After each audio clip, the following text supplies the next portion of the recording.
temores con los que el pastor pasa y también las responsabilidades, pero también las grandes satisfacciones que tenemos en el Señor. Muy bien, hermanos, vamos entonces a la primera conferencia. Vamos a hablar sobre la victoria de la iglesia es vital para la salvación de la nación. ¿Cómo es posible esto? Hermanos, lea conmigo por favor Éxodo capítulo 12, versículo 37 al 51. Éxodo capítulo 12, versículo 37, dice así.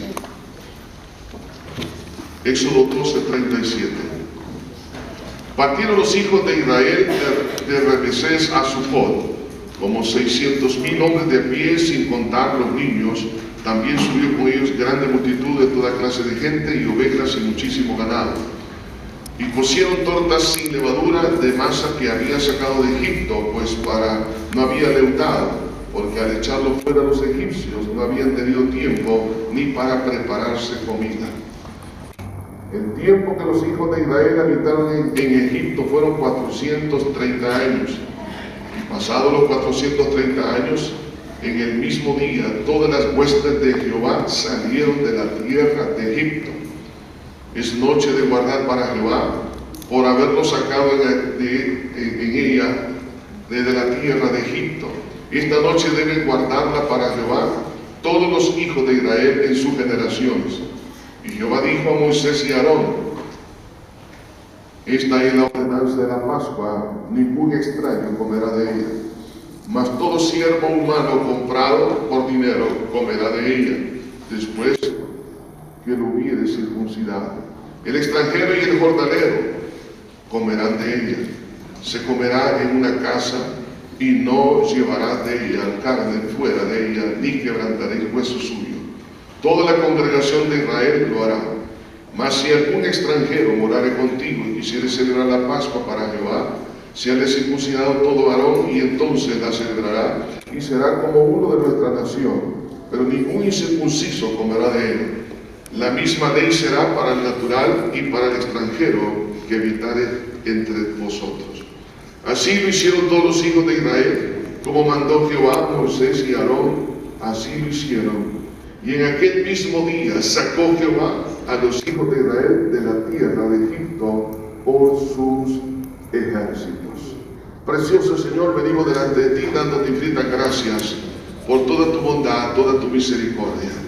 Padre, abrimos nuestro corazón para lo que tú, Señor, has determinado. Señor, tú sabes, Señor, qué es lo que tú quieres hacer en el corazón de todo el liderazgo, de todo hombre y mujer, Señor, que tú quieres usar para este tiempo. Padre mío, yo sé que todo esto va a traer un efecto multiplicador, porque cada quien, Señor, al ponerse en la brecha, va a traer realmente resultados hermosos. Señor, te pido que tu Espíritu Santo, Señor, nos confronte a cada uno. Haznos ver, Señor, aquellas cosas que necesitamos ver. Ayúdanos, Señor, a conocer algunos obstáculos que puedan estar en nuestro corazón. Señor, ayúdame a entregar este consejo de tu palabra. En el bello y precioso nombre de Cristo lo pedimos todo. Amén, Señor, y amén. Encontramos una historia en la palabra de Dios. Ustedes recordarán, el profeta Eliseo estaba ampliando el seminario de Quito en aquel entonces. En el instituto bíblico, el seminario, estaban ellos haciendo una ampliación. Entonces habían mandado a trabajar a todos sus estudiantes para traer madera. En una ocasión, un joven que estaba trabajando, dice la Biblia, que el hacha se le cayó en el agua, en el río Jordán, y se afligió. Y entonces le fue a decir al profeta Eliseo: el hacha, que no era mía, era una hacha prestada, se cayó. Y entonces y viene Eliseo y le hace una pregunta: ¿dónde cayó? Y este joven le señaló el lugar, y dice la Biblia que Eliseo tiró una vara y ocurrió un milagro. El hierro flotó, y entonces le dijo: toma el hacha para que sigas trabajando. Hermanos, Dios sabe cuándo a usted y a mí se nos ha caído el hacha. Es decir, cuando le hemos dado espacio a algo que no es la voluntad de Dios, en el tratar de vivir la vida cristiana y también en el servicio de Dios. Dios sabe en qué momento, en qué instante dejamos un talento, dejamos una responsabilidad, un desafío, que Dios nos había hecho. Ahora ya no estamos teniendo el mismo fervor, la misma pasión, no tenemos el mismo entusiasmo. Parece que se muere de repente aquella visión, aquel deseo de servir. Pero el Señor está esperando, aunque Él ya sabe qué día, qué hora, cuándo se nos cayó el hacha, nos hace la pregunta: ¿dónde se te cayó? ¿Sabe por qué? Porque Dios espera que nosotros le confesemos y le digamos: Señor, realmente hay cosas en mi vida que no están bien, te pido que me perdones. ¿Y sabe qué va a pasar? El hacha va a flotar. En otras palabras, Dios va a traer la pasión, la unción, el amor por las almas. Él va a traer, hermano, tantos recursos y nos va a decir: ahora te entrego lo que se te había extraviado. Hermanos, hace muchos años atrás, en esta historia personal, recuerdo que yo, aunque de niño acepté a Cristo, pero prácticamente solo iba después de un tiempo a la iglesia 2 veces al año. Iba el Viernes Santo y el 24 de diciembre a la iglesia, porque mi padre, que no era cristiano, él me llevaba siempre con él los días domingos a las fincas y todo lo demás. Y entonces me enfrié. Pero mis hermanas habían recibido el bautismo del Espíritu Santo, y yo cuando las oía decía: yo quiero eso, yo quiero eso. Entonces, a la edad de los 16 años, yo dije: voy a ir a un retiro porque yo quiero experimentar el bautismo del Espíritu Santo. Pero estando, recuerdo, orando y diciéndole: Señor, yo quiero ese bautismo, me ocurrió otra cosa. Estando en oración, el Señor, oiga esto, me habló y me dijo: ¿y los pollos? Yo dije: ¿qué es esto? Los pollos. No le di importancia, está orando, y después los pollos. Y en eso me acordé que cuando tenía 13 años, oiga esto, mi padre me dijo: mira, hijo, en esa finca, me dijo, las aves de corral del vecino se están metiendo en la casa de campo y están ensuciando. Así que quiero que tú los eches fuera al otro lado del cerco para que no nos estén afectando. Pero a mí se me ocurrió una idea brillante, digo yo. Y es que, ¿sabe qué pasó? Yo más bien a los pollos los llevé al cafetal. Y estando ahí en el cafetal, yo agarré un palo y se los tiré a manera de un boomerang a quebrarle las patas. Agarré 6 pollos, hermano. Me los llevé a la casa, en otras palabras, me los robé. Y entonces, cuando llego a la casa de mi madre me dice: hijo, le dije: mamá, estos pollos hay que prepararlos ya, le dije, porque yo sabía que estaban quebrados, para que no me vieran que andaba correteando los pollos del vecino. Por eso lo hice. Entonces, en eso que mi madre me dijo: hijo, ¿qué pasó? Mira, están quebrados. Y, sí, mamá, le expliqué, porque nosotros teníamos pollo, entonces, pero no sabían que eran del vecino. Y mi madre preparó un guiso, riquísimo, ¿no? Y como era una familia numerosa, 7 hermanos, imagínense, 7 hermanos, papá y mamá y unos sobrinos que andaban por ahí. Así que comimos todos bien felices. Parece que todo estaba tranquilo, pero 3 años después Dios me dice: ¿y los pollos? Entonces, dije: Señor, perdóname, Padre, me robé los pollos, es cierto, se me había olvidado.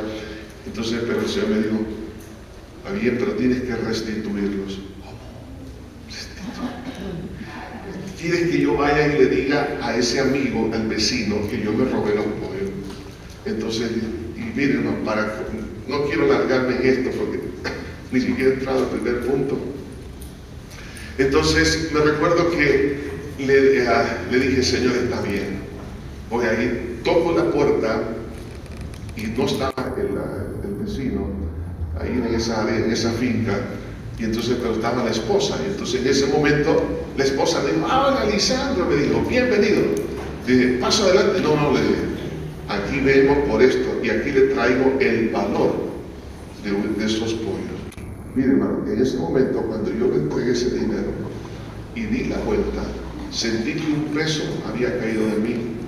Y a la edad de los 16 años, en ese retiro, recibí el bautismo del Espíritu Santo, y un año después ya estaba en el pastorado. ¿Qué pasó? Lo que quiero decir es esto: que si yo no hubiese primero obedecido a la sanidad interior, no pudiese haber entrado al pastorado un año después. Hermanos, yo le puedo decir esto: cuando hablamos de misiones, esto es algo hermoso, maravilloso, pero es necesario que entendamos que misiones es más que un programa, es más que echar a andar ciertas actividades.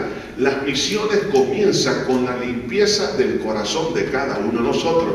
Yo no sé cuántos de ustedes necesitan restituir algunos pollos, por favor.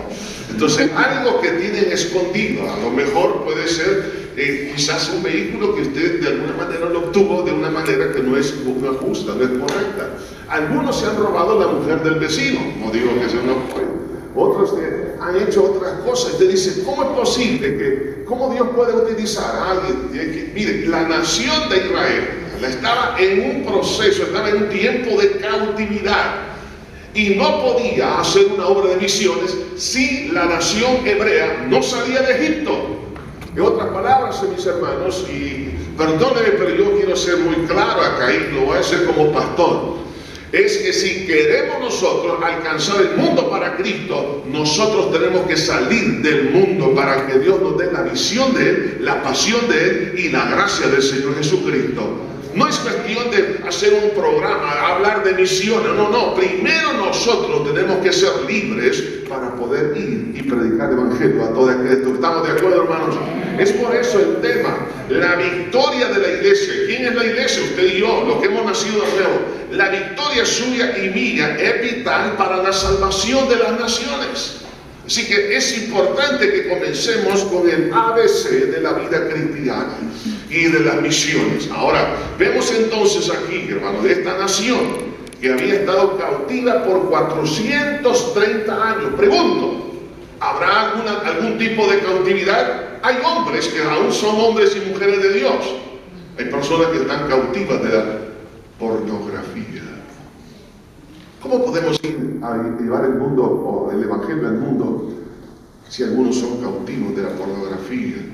Otros están cayendo o están en un estado de fornicación o de adulterio.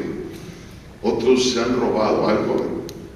Puede que estén robando tiempo o no están haciendo bien las cosas, donde se les está pagando un salario, pero no están respondiendo como se espera o como se debe de acuerdo a la contratación. Hay personas que están cometiendo unas graves violaciones también, no solamente a ese nivel, sino a través también de las personas llenas de odio, de amargura. ¿Cómo es posible que podemos nosotros ir a predicar la palabra si estamos llenos de venganza? No podemos perdonar a un padre, a una madre, a un esposo, a una esposa. No podemos ir al mundo. Note bien lo que vemos aquí, dice la palabra, que cuando salieron los israelitas, fíjense bien, dice, partieron los hijos de Israel de Ramesés a Sucot. Así, cuando ellos salen, dice, como 600,000 hombres de a pie, sin contar los niños. Oiga esto, también subió con ellos grande multitud de toda clase de gente. Estamos hablando que en Egipto no solamente vivían los hebreos y los egipcios, sino que otros grupos étnicos estaban allí. Pero cuando sale Israel, ellos salen detrás de ellos. Hermanos, el mundo va a salir cuando nosotros seamos libres también. Entonces es importante entonces la santificación. Recordemos las palabras de Josué, cuando le dijo al pueblo antes de la conquista de Jericó, santificaos porque Jehová hará mañana maravillas entre vosotros. Hay envidias, por ejemplo, dentro del pastorado. Hay celos ministeriales. Existe una cantidad de cosas, hermano, como es también la infidelidad en el área de la amistad. Hay hipocresía, hermano, hay vanagloria. Algunas veces que estamos en el ministerio nos sentimos como que somos la última Coca-Cola del desierto del Sahara. Y creemos que somos grandes cosas y nos creemos mejor que otros. Y esa clase de cosas no nos va a permitir poder avanzar. Misiones no es un juego. Misiones es declararle la guerra al diablo y él sabe cuáles son las áreas descubiertas de cada uno de nosotros. Recordemos el caso, por ejemplo, de este rey, del rey Acab. Oiga, el rey Acab había caído en lo más bajo. Y él se va a la guerra con una supuesta protección impenetrable, pero una flecha a la deriva cayó en la única hendidura y dice, lo hirió mortalmente. Horas después muere. ¿Por qué? Porque él andaba en idolatría. Recuerden que se había casado con la bruja más grande de todos los tiempos, Jezabel. Había cometido grandes cosas. El diablo sabe dónde cada uno de nosotros tiene una hendidura, donde una flecha mortalmente nos puede herir. Pero si vamos en limpieza y en santidad, Dios hará grandes maravillas, hermano. Por eso, misiones tiene que, hermano, que comenzar con la liberación de cada uno de nosotros. De ahí que entonces vemos el poder de la palabra manifestada por la fe. Aquí esta porción que hemos leído. Hermanos, la promesa que Dios le hizo a esta nación la llevó a entrar en una dimensión maravillosa porque creyeron a la palabra de Dios a través de Moisés. De ahí que entonces en este versículo 37 dice, partieron los hijos de Israel. Aquí nos está hablando de la prevalencia de la fe en la verdad. Cuando se cree a la palabra, entonces produce esta palabra libertad. Por eso Jesús dijo, conoceréis la verdad y la verdad os hará libres. De ahí que encontramos, hermanos, esa semilla, por ejemplo, de la fe, que vemos desde la primer pareja humana.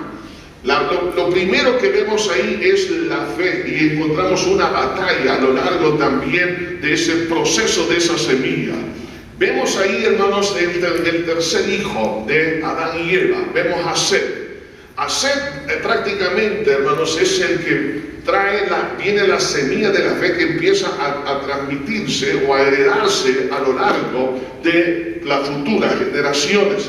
Sin embargo, esa fe, esa palabra preciosa, siempre ha sido atacada. Así como Caín se levantó contra Abel, así también existe una guerra espiritual. Cuando hablamos de misiones y se habla de la verdad, entonces se levantan las fuerzas del infierno en contra de la verdad.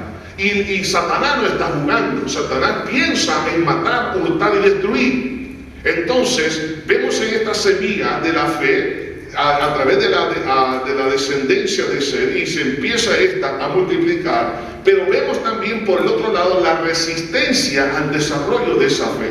Vemos el homicidio, como dije, del caso de Caín. Vemos el abandono de la fe de los antidiluvianos.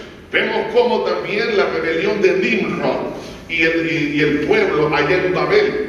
Hermanos, hay gente que siempre, aunque detecten cuál es la voluntad de Dios y saben cuál es la palabra de Dios, se van a rebelar en contra de él. Nimrod, al edificar esa torre, era prácticamente un rebelde. Hermanos, Dios a usted y a mí nos ha dicho qué es lo que Él quiere: ir y predicar el evangelio a toda criatura, ir y hacer discípulos a todas las naciones. Ahora nos levantamos algunas veces con nuestras propias torres, como decir, no seremos esparcidos. Este es mi, digamos, mi cofradía, diría alguien. Este es mi sector, yo de aquí no me muevo. Eso es lo que quería Nimrod. Dios había dicho que todos se extendieran sobre la faz de la tierra, pero él dijo, no, para que no seamos esparcidos nos vamos a hacer una torre. ¿Saben qué, hermanos?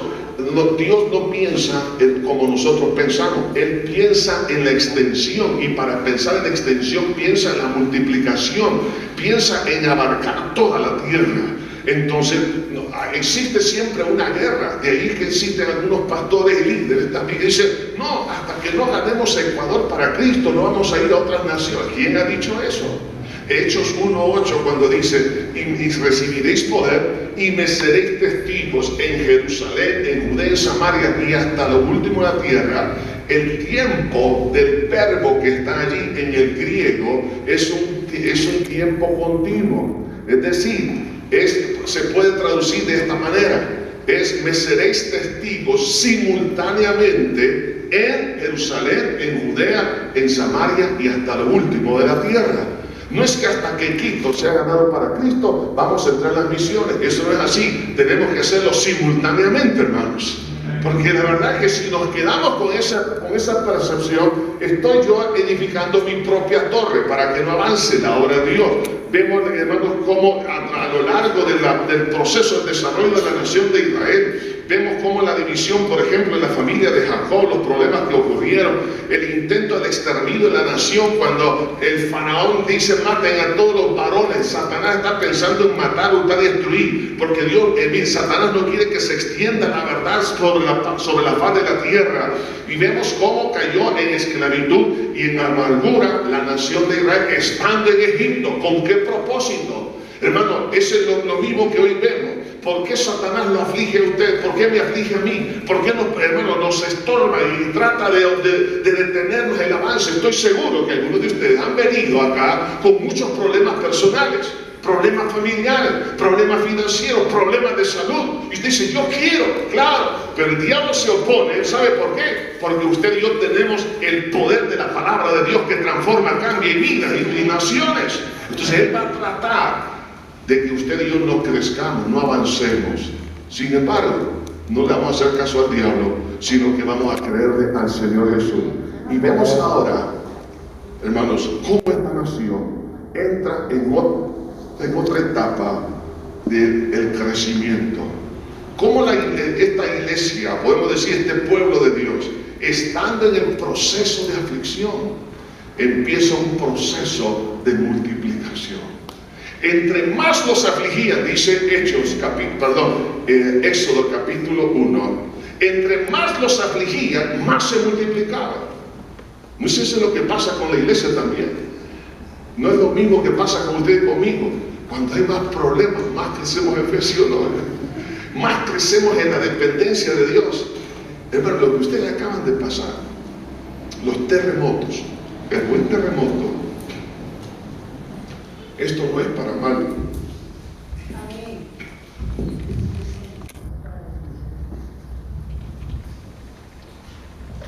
Todo esto va a ser para bien.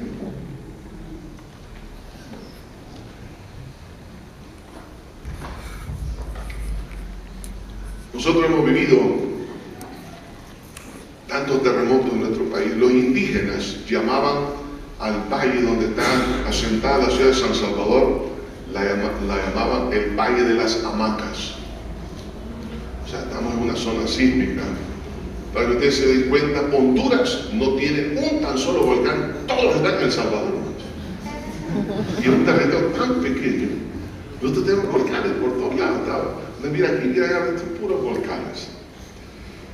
Aparte que estamos a unos 50 kilómetros de la orilla de la playa, está la falla esa que viene de la placa de inducción y todo. Hemos tenido, por ejemplo, en el año 2001 tuvimos 3 terremotos, enero, febrero y marzo, con la misma intensidad. 137 templos de la Asamblea de Dios cayeron, todos, en el suelo, aparte de las demás denominaciones.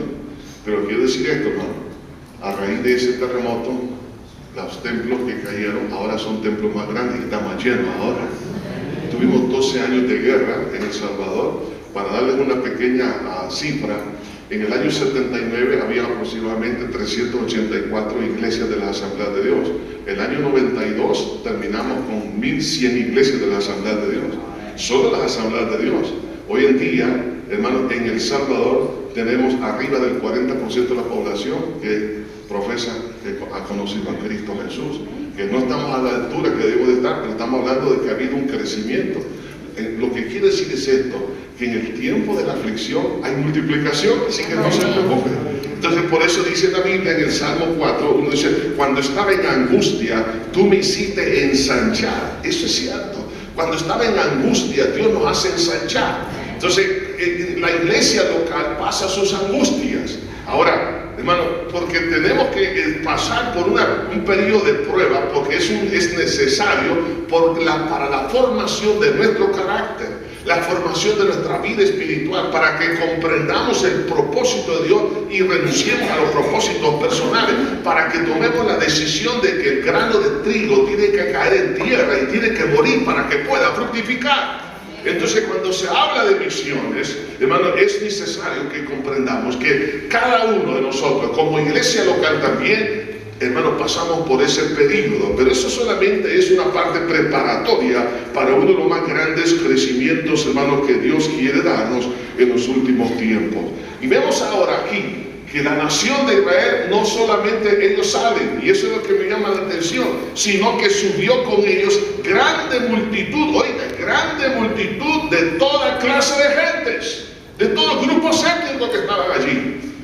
En la medida que la iglesia es sanada, es restituida a la posición original, entonces es ahí donde entonces vamos a ver, hermanos, cómo Dios va a hacer obras maravillosas en todas las personas que no conocen al Señor Jesucristo. El alcance de la salvación, hermanos, es que todos los pueblos tengan la oportunidad de escuchar el Evangelio. Como dice aquí, de toda clase de gente. El plan de Dios para todas las naciones. Hermano, lo vemos en el capítulo 12, el versículo 38 que hemos leído.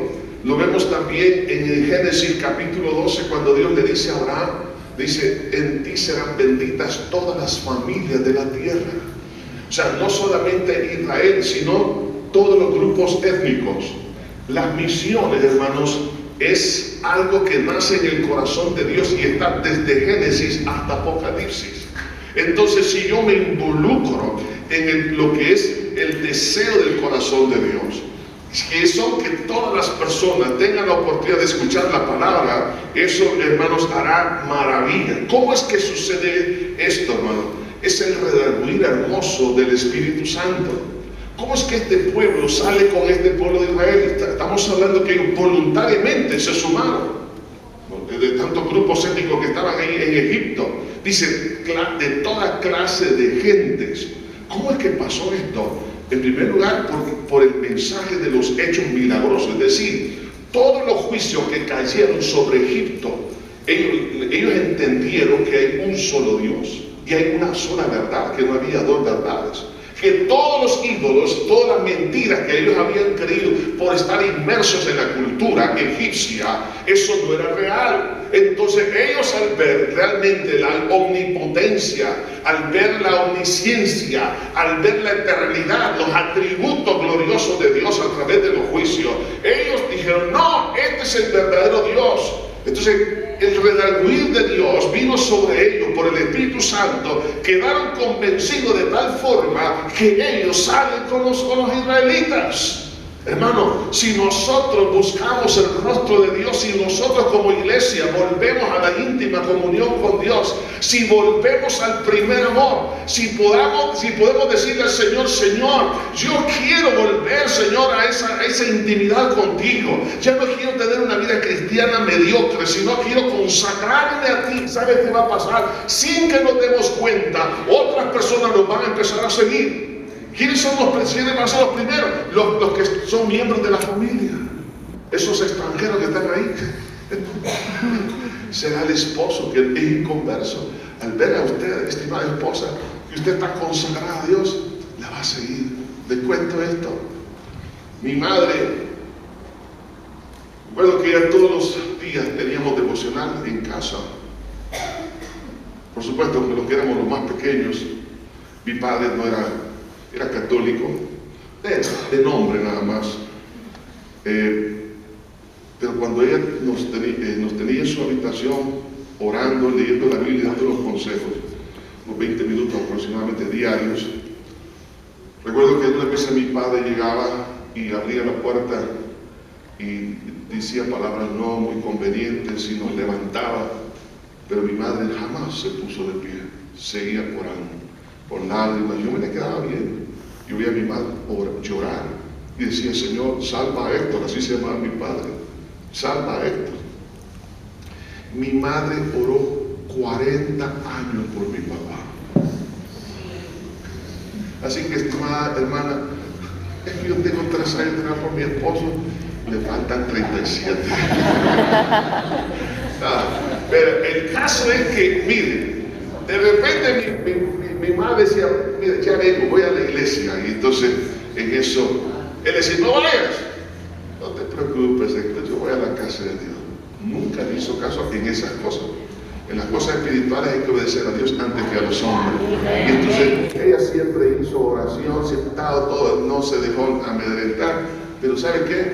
Después mi papá decía, te voy a dejar la iglesia, decía.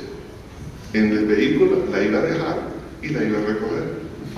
cuando mi madre, y antes que mi madre falleciera, mi padre, y le voy a contar algo,